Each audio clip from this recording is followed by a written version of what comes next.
Good morning to all. నిన్న సాయంత్రం 6:40 ఆ టైంకి మచిలీపట్నం ట్రాఫిక్ సిఐ గారు నొన్నా రాజు గారు వాళ్ళ సిబ్బందితో వెహికల్ చెకింగ్ చేస్తున్నారు.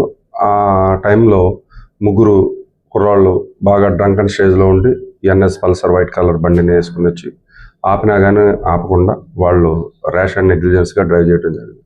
ఇమీడియట్లీ ట్రాఫిక్ సిఐ గారు వాళ్ళని పట్టుకుని అడగగా వారి మీద తిరగబడి వారి విధులకు ఆటంకం కల్పించారని చెప్పేసి ఇమీడియట్లీ మనకి రిటర్న్గా కంప్లైంట్ ఇవ్వడం వల్ల ఒక ముగ్గురు వ్యక్తులను అదుపులో తీసుకున్నాం. ఒకళ్ళు శంకర్, అదేవిధంగా రవితేజ మరియు జేవన్ సాయి, వీళ్ళ ముగ్గురిని కూడా అదుపులో తీసుకుని బండిని కూడా సీజ్ చేయడం జరిగింది. తర్వాత ఎఫ్ఐఆర్ మనం రిజిస్టర్ చేసిన తర్వాత ఇప్పుడు ఇన్వెస్టిగేషన్ చేసిన తర్వాత వీళ్ళ రూట్గా ప్రవర్తించారని తెలిసింది. ఏది ఏమైనప్పటికీ కూడా ఈ ఎవరైతే యువకులు ఉన్నారో, చదువుకునే పిల్లలు ఉన్నారో వాళ్ళు డ్రంక్ అండ్ స్టేజ్లో ఉండటం అన్నది, మేము వాళ్ళు డ్రంక్ అండ్ టెస్ట్ చేస్తే విపరీతంగా తాగి ఉన్నారు.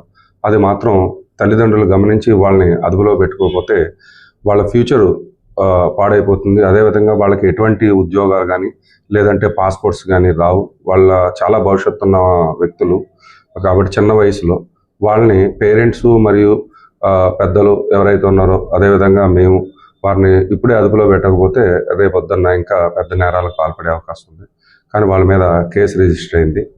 మేము పేరెంట్స్కి చెప్పేది ఏంటంటే, పిల్లలు బయటికి ఏ కండిషన్లో వెళ్తున్నారు, వాళ్ళ బిహేవియర్ ఎలా ఉంది, అధికారుల పట్ల ఎలా ప్రవర్తిస్తున్నారు అన్నది కూడా వాళ్ళకి తగిన సూచనలు ఇవ్వాలని చెప్పేసి ఈ మీడియా సమావేశం ద్వారా తెలియపరచుకుంటారు. అంటే పోలీసు మీద తిరగబడ్డారా సార్? ఏం జరిగింది?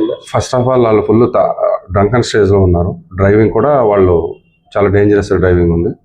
నెక్స్ట్ మళ్ళీ పోలీసులు ఆపితే వాళ్ళతో వీళ్ళు తగాదా పడ్డారని చెప్పి తెలియదు.